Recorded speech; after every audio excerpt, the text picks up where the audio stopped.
ng bayan, maasahan anumang panahon.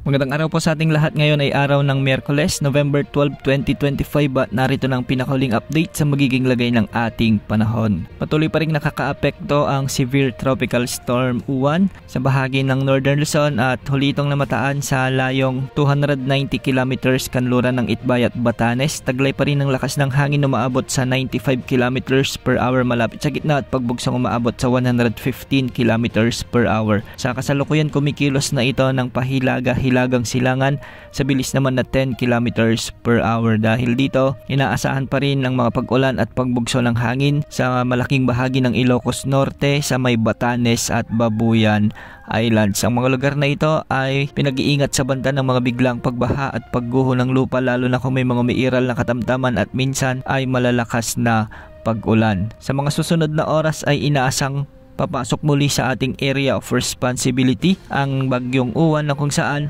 posible namang maglandfall ito sa bahagi o sa kanlurang bahagi ng Taiwan. Pagkatapos ay lalabas ito sa silangan ng Taiwan, na kung saan masihina pa ito hanggang sa maging isang low pressure area o remnant low na lamang.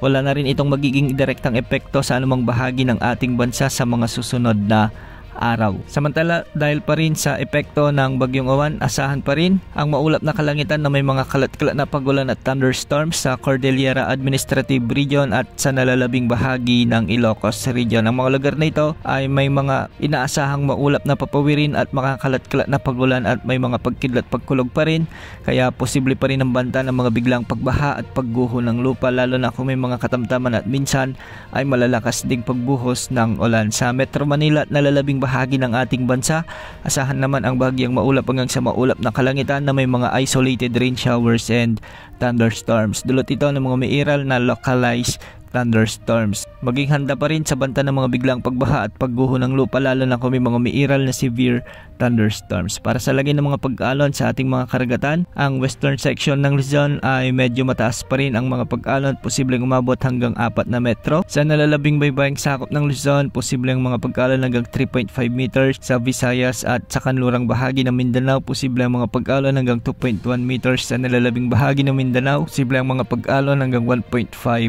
meters. Samantala, isang bagong LPA ang namataan sa timog silangang bahagi ng Mindanao. Base sa mga pagtataya ay mababa naman ang tsansa nitong maging bagyo sa mga susunod na araw. Ngunit kikilos ito ng pakanluran o hilagang kanluran at nakapalob ito sa Intertropical Convergence Zone.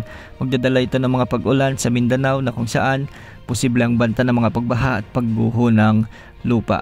Antabayan na ng mga susunod update sa magiging lagay ng ating panahon. Yan muna ang latest sa lagay ng panahon. Ito po ang weather update ng bayan, maasahan anumang panahon.